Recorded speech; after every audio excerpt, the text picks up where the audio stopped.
வணக்கம் மக்களே. உருப்பற சீரீஸில் இன்றைக்கி டே 12. அரை தூக்கத்தில் எழுந்திரிச்சு எங்கடா போகிறேன்னு கேட்டிங்கன்னா பேட்மிண்டன் தான் விளையாட வந்திருக்கோம். நம்ம வந்து பேட்மிண்டன் மெம்பர்ஷிப் போட்டு இன்றைக்கி வந்து 3வது நாள் வார்ம் அப்லாம் முடிச்சுட்டு இன்றைக்கி வந்து இந்த அங்கிள் தான் நம்மளோட பேர். நல்லா கொஞ்சம் ஸ்கில்ஸ்லாம் காட்டி ஆப்போனண்ட்டில் இருக்கவங்க நல்லா விளாண்டாங்க. அதனால் அன்பிலீவபிள் ஷட்டில்ஸ்லாம் எடுத்து கொஞ்சம் கஷ்டப்பட்டு ஆடி அப்படி இப்படி பண்ணி 24-25 வந்துருச்சு பாயிண்ட்டு. சரி அங்கிள் சர்வ் போட, அங்கிளே திருப்பி ட்ராப் போட, அதுக்கப்புறம் லிஃப்ட் பண்ணாங்க, ஸ்மாஷ் அடித்தேன், எடுத்துட்டாரு, திருப்பி எடுத்துட்டாரு. அதுக்கப்புறமா அங்கிள் ஒரு நல்ல ஸ்மாஷ் அடித்து முடிச்சு விட்டு 25-26ன்னு பாயிண்ட்டு ஜெயிச்சு அப்படியே ஆஃபீஸுக்கு கிளம்பிட்டேன். இந்த சன்ஸ்க்ரீன் ஜாக்கெட் போட்டால் தான் வெயிலேருந்து உடம்பு தப்பிக்கும். அதுக்கப்புறம் மண்டை கவசத்துக்குள்ளறதுக்கு இன்னொரு ஒரு கவசம், அதுக்கப்புறம் கைக்கு ஒரு கவசம், அதுக்கப்புறமா வேலை செய்கிறதுக்கு வந்து பேக் ரொம்ப முக்கியம், மறந்துடக்கூடாதுன்னு பேகை மாட்டிட்டு ஆஃபீஸுக்கு கிளம்பிட்டேன். ஆஃபீஸ் போகிற இடம் சூப்பராக இருந்துச்சு. கிளைமேட் அப்படியே பயங்கரமாக இருந்துச்சு. ஆனால் ரெக்கார்ட் பண்ணவே எனக்கு மனசு வரல. அப்படியே ஓட்டிக்கிட்டே ரசிச்சுக்கிட்டு வந்துட்டேன். சரி ஆஃபீஸ்க்கு வந்து ரெக்கார்ட் பண்ணுவோம் அப்படின்னு சொல்லிட்டு ஒரு டைம் லேப்ஸ் போட்டேன். க்ளவுட்ஸ் மூவ் ஆகிறது பார்க்கவே நல்லா இருந்துச்சு. வீடியோட நேரில் இன்னும் சூப்பராக இருந்துச்சு.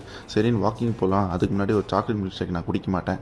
அதுக்கப்புறம் வாக்கிங் போய்கிட்டு கிளைமேட் செம்மையாக இருந்துச்சு. மழைலாம் லைட்டாக ட்ரிசில் ஆகிட்டு இருந்துச்சு. அப்புறம் வெளியே போயிட்டு டீ டவுன் ஒரு கடையில் போயிட்டு லெமன் டீ குடித்தோம். அதுவுமே நல்லா குடிச்சு முடிச்சுட்டு மேலே வந்து பார்த்தா ஒரு குழந்தை பொம்மை வச்சு விளையாடிக்கிட்டு இருந்துச்சு. அதை அப்படியே வீடியோ எடுத்துகிட்டு வண்டி எடுத்துகிட்டு அப்படியே வீட்டுக்கு வந்துட்டேன் மக்களே. பாய்.